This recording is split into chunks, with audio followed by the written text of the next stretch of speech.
Assalamualaikum warahmatullahi wabarakatuh. Oke, selamat pagi anak-anak ibu semua. Jadi kita kan sudah selesai ujian MIT semester 2 nih. Nah, kita lanjut satu bab terakhir kita di semester 2, yaitu bab tentang cahaya dan alat optik. Nah, untuk pertemuan hari ini kita membahas subbab pertama, yaitu tentang sifat cahaya. Oke. Pertama, sifat cahaya itu ada banyak ya, maaf itu yang terakhir nomor 5. Yang pertama, cahaya itu dapat merambat lurusnya itu. Yang kedua, ada cahaya dapat dipantulkan. Yang ketiga, cahaya dapat dibiaskan. Yang keempat, cahaya merupakan gelombang elektromagnetik.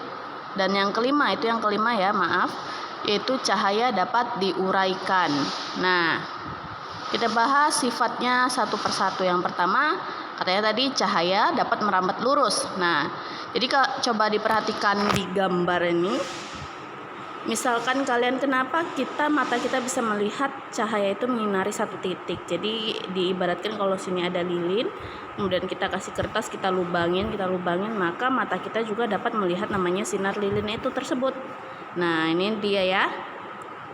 Penerapannya itu contohnya ada di penggunaan senter dan lampu kendaraan bermotor. Jadi lampu kereta kita misalnya kita pakai itu kan merambat ke depan kan, arahnya merambat lurus seperti itu. Kemudian yang kedua, sifatnya itu cahaya dapat dipantulkan atau bahasa lainnya refleksi. Nah, cahaya itu dapat memantul ketika dia bertumbukan atau terhadang terhadap suatu benda atau suatu bidang. Nah, jadi pemantulan cahaya ini dia ada dua, ada yang teratur, ada yang tidak teratur. Kalau yang teratur itu kayak mana, Bu?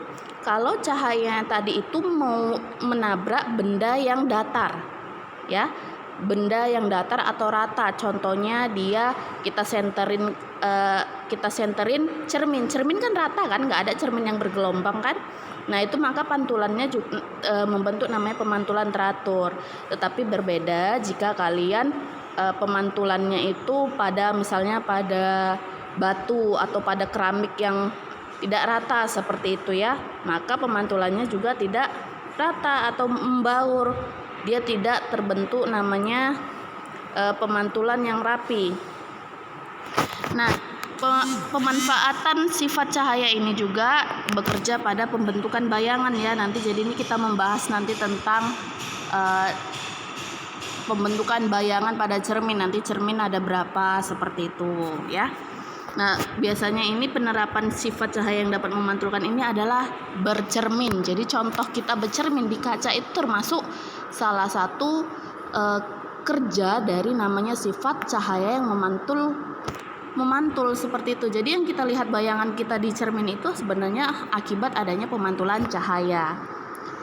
Nah, ini dia perbedaan tadi kan, ada pemantulan teratur dan baur. Jadi kalau teratur dia datang mendal jadi rapi dia. Tapi kalau ketika ini kan sinarnya permukaannya datar nih, rata. Nah, kalau pemantulan baur dia permukaannya terus bergerigi. Jadi pemantulannya juga tidak rapi seperti yang gambar A seperti itu ya. Oke, yang ketiga, cahaya dapat dibiaskan. Nah, ini mungkin kalian sering mencoba, misalnya kalian masukkan sendok ke dalam gelas atau pulpen. Ketika kalian lihat dari sisi samping gelasnya, maka seolah-olah sendok ataupun objek yang dimasukkan ke dalam gelas itu seolah patah, padahal tidak. Nah, itu sebenarnya karena ada cahaya dari luar menembus benda bening ini, jadi membentukkan namanya pembiasan pada benda tersebut seperti itu ya. Kemudian ada cahaya merupakan gelombang elektromagnetik. Jadi maksudnya itu kalau gelombang elektromagnetik itu adalah jenis gelombang yang tidak perlu adanya media perantara atau medium perantara. Jadi dia merambat secara langsung seperti itu. Contohnya apa, Bu? Contohnya cahaya matahari. Jadi cahaya matahari itu tidak membutuhkan namanya media perantara untuk merambatnya atau untuk menyalurkan gelombangnya tersebut atau panasnya tersebut, tetapi dia langsung tanpa adanya media.